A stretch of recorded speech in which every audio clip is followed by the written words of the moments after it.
Hello everyone, my name is Jason and I am an ISFP. You are watching my ISFP journey. Thank you so much for watching. Do please subscribe. I've noticed on a lot of my videos I'm getting way more views than I have subscribers, so you know who you are if you're watching and you're not subscribing. I really need you to subscribe and I would really appreciate it, so thank you in advance.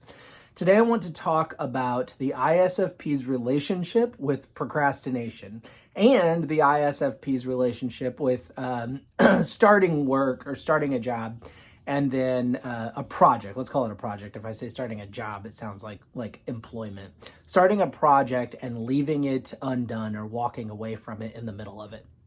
In one of my previous videos, I had talked about the fact that ISFPs are committed to excellence in what they do. And that is true. It is absolutely true. And at the same time, ISFPs, at least in my experience for myself, we can be procrastinators and we are capable of starting a job and walking away from, or a project and walking away from it, leaving it half finished. And in one of the Facebook pages, someone asked, how can those two things reconcile with one another? How can you be committed to excellence in what you do and yet still procrastinate or only do a job halfway? So I kind of want to address that issue, tackle that, and talk about it. So first of all, let's deal with the issue of procrastination. Because I want everything that I do to be excellent, whenever I'm tasked with doing something, I really look at it and analyze in my mind to the best of my capability, which is not necessarily all that great because of my both of my thinking functions are not great. Anyway, I do my best to analyze how long it's going to take me to accomplish the project, but not just to get it done, but to get it done well. Okay, so let's say that I've got I'm going to build a birdhouse, right? Well, I don't just want to build a birdhouse. I want to build a really nice, awesome birdhouse, and then I want to paint it extremely well. I want to make it look great, right? I want to maybe take the time, maybe I'll take the time to do the research. I'm not great with that, but maybe I'll take the time to do the research to, find out what kind of birdhouses are best for the local birds around where I live and, so on and so forth, right? I'm wanting to go all out, okay? So I'm going to look at that and I'm going to say, okay, realistically, if I'm going to do this, it's going to take me X amount of time. Now, I might get real excited about the project and I may go out and buy all the wood and the paint and everything that I need to do to build the birdhouse, but then let it sit in my garage for a year before I actually start working on it, because the reason that I'm procrastinating on this job is because I don't want to just do it okay. I don't want to just do okay, I made a birdhouse, it's all right, I'm going to hang that out for everybody to see. No, I want to build an excellent birdhouse, a beautiful birdhouse, one that is going to hang in my yard and people who walk by are going to go, wow, that is a really cool looking birdhouse. That's a really pretty birdhouse. That's an amazing birdhouse. Whatever, okay? So I want it to look fantastic. So a lot of times when I, as an ISFP, procrastinate, it is because I've really thought about how long it's going to take me to do the project well, and I don't have that much time. And so I'm like, I can't do it. I can't get started on it because I don't have the time to do it well. And that will lead me to procrastinating on the project. Now, it's funny because I tell my kids all the time, a job worth doing is worth doing well. And that phrase, of course, goes back who knows how long. I can remember my grandpa saying it when I was a little boy. And it's true, I believe. But I have an INTP daughter. She's 19 years old, and she has a different phrase because, INTPs are maybe kind of known for sitting around staring at computers for long periods of time and not necessarily accomplishing anything, although they are accomplishing a lot of times really cool things on their computers. But anyway, not trying to throw any of you INTPs under the bus. I love my INTP daughter. She has a lot of really awesome traits and strengths and so on and so forth. But she has a different phrase. Her phrase is, anything worth doing is worth doing halfway. Now, I hear that and I think, why would you do something halfway? Although I'm going to talk in a minute about why I do it halfway sometimes. And she said, well, it's hard to necessarily get started on a project. So for her, if she'll just be like, even if I do some of it, that's something. It's better than just staring at the project and going, nah, I'll wait for another day. If she does something even halfway, then she has done more than the person who procrastinates and doesn't even start on it. So there really is some wisdom from an INTP there. I'm not saying she came up with that phrase. She probably heard it somewhere, but it definitely rang true in her mind enough that it stuck and she chose to repeat it, specifically to me when I say anything worth doing is worth doing well. So that I think is the primary reason that I procrastinate. I'm sure there are little things here and there from time to time that are other than what I just said that cause me to procrastinate. But I really think the primary reason that I procrastinate is because I look at something and say, I don't have the time to do that excellently, and I don't want to do it halfway or poorly. Now, what about the aspect of doing a project where I'll do it halfway, like my INTP daughter suggests, and then just walk away from it and leave it? How can I reconcile that behavior with my statement that I want to be excellent at everything I do? Okay, if I am building that birdhouse, right, and nobody knows I'm building that birdhouse, or nobody's gonna see it until I'm done with it and I bring it out of my garage and hang it up in the yard for everybody to see, then I can walk away from it halfway done and it's fine, whatever. I know it's in there and I can get back to it when I want to. Now, I'm not going to say that I do that a lot. I'm more apt to procrastinate because I do want to do the whole thing and do it excellently, but I am guilty of at times doing a project halfway and then leaving it undone for who knows how long. But that project is buried. It's somewhere hidden away. Nobody sees it and nobody knows about it. It's not affecting anything. So I can walk away from it and not feel bad about it. Now, in this conversation that I had on Facebook, the person said, and rightfully so, well, then it would seem maybe that the reason that you're so committed to excellence is primarily your reputation. Like you only really care if somebody's going to see it. I think there is some truth to that, but it goes a little deeper than that.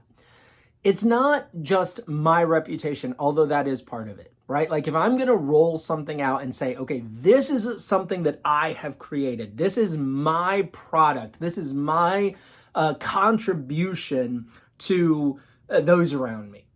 Then if I do that, then yes, it's directly tied to me. And I want it to be excellent because yes, it's true. I want to be known as someone who only produces excellence. All right. And is that because I want people to praise me? No, it really isn't. Like I think when I was younger, I did, but I'm to the point in my life where I don't really care if people go, oh, wow, that's amazing. You're so great. I really don't care about that. What it is that I want to leave a trail of beauty and excellence everywhere that I go. Whether that trail ever gets tied back to me or not, it is really not the point. Like if people say, oh, look at these amazing things, Jason did these. Wow, that's amazing. Let's go tell him he's amazing because he made this amazing thing, right? Okay, fine. Like I'm not going to be I'm not going to be upset or angry that people are telling me, oh, hey, thanks for producing this beautiful thing. We love it. We enjoy looking at it, or we enjoy, experiencing it. That's fine. I'm happy to be paid a compliment. But even if nobody ever knows that I'm the one who left behind that trail of beauty and excellence, I like to know that I left it behind all the same. I like to know that the places that I have affected in my life are more pleasant for the people who are experiencing them and being affected by them now. I want to make my little corner of the world more beautiful and more pleasant, not because I'm looking for praise and want people to go, this is so pleasant because Jason made it. Thank you so much, Jason. You're so great. It's not that. It's because I just want to know that anyone who experiences what I have left behind is going to say, wow, this is very pleasant. This is enjoyable. My day is better because I looked at this. My day is better because I experienced this. That probably is born a lot out of my own, extroverted sensing. I look at something, and if it is pleasant, I say, wow, I'm so glad that I got to see this. This was pleasant. And if it was unpleasant, then I look at it and say, oh man, I wish I had not seen that. That is a big deal to me. All right. So let me give you an example of how that comes out in my thinking, and why then it turns out I think that I want to produce that for other people. Hold on. My wife is an artist, and pretty good one if you ask me. This is my favorite painting of hers, okay? Now, I'm gonna just kind of run this up so you can see the whole thing. All right, there you go. This is my favorite painting of hers. Now, she's an INFP, so when she produces something, a lot of times she's producing it to communicate something. She's pouring a meaning or a message into it. All right. That's a very INFP way of going through life, is, that there should be purpose and meaning in what the INFP does and produces. Okay. I told her, I said, I love this painting. This is she sells her art, and I'm like, you cannot sell this painting. This painting cannot be sold. I love this painting. And she says to me, why? And I think she, in that conversation, was looking for some deeper meaning. And I just said, because it's so beautiful, because it's so pleasant to look at. I look at this painting and I'm like, I just want to keep looking at it. It doesn't evoke memories in me per se. It doesn't give me like some deep thought process. It doesn't recall to mind some deep truth or great experience or anything like that. It just is pleasing to my eyes. It makes my eyes so happy to look at this painting. All right. So this hangs in our bedroom because I love it so much and I want to be able to look at it anytime I can. That's what I want to leave behind. I'm not trying to leave behind deep meaning, particularly. I'm not trying to change the world. I'm not trying to revolutionize anyone's life. I'm not trying to leave behind a legacy that will be written on paper so people can go, remember this guy and everything he did and how amazing he was. No, I'm simply trying to leave behind something that will cause people to look at it and go, my eyes are happy that I looked at that. Or I'm happy that I experienced that. If I were a musician, it would probably be, my music would be no deeper than wanting people to hear it and go, my ears are happy that they heard that. If I were a cook, I'd probably want to cook food that smelled amazing so people could say, my nose is happier that I smelled that.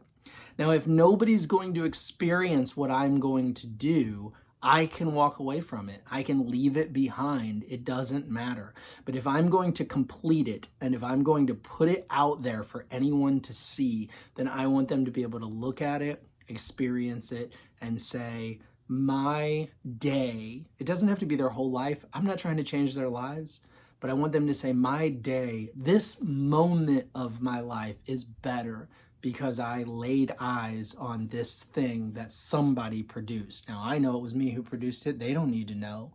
But I don't want to ever leave behind anything that is going to cause someone to experience it and say, my life is a little bit worse, or my moment, this moment of my life just got worse because I just looked at or heard or experienced this thing. And whoever did it should, be ashamed. I can't believe they left this behind. So I hope that helps you to understand. Let me put this down here. I hope that helps you to better understand the ISFP's relationship with procrastination or leaving work half done, and the ISFP's relationship with accomplishment, especially anything that is going to be put out there in the world for anyone to experience. I do really appreciate you watching. Again, please do hit subscribe. That would mean the world to me. Maybe give me a little like there at the wherever it is under there. And then if two other things, if you would comment and let me know, especially if you're an ISFP, comment and let me know if you agree with this assessment, if what I'm saying rings true for you as well. And then also, I really want comments. And then also, If you could share these videos of mine with your personality type loving friends, that would be awesome. Thank you so much for watching. I really do appreciate it. Have an awesome day. Bye now.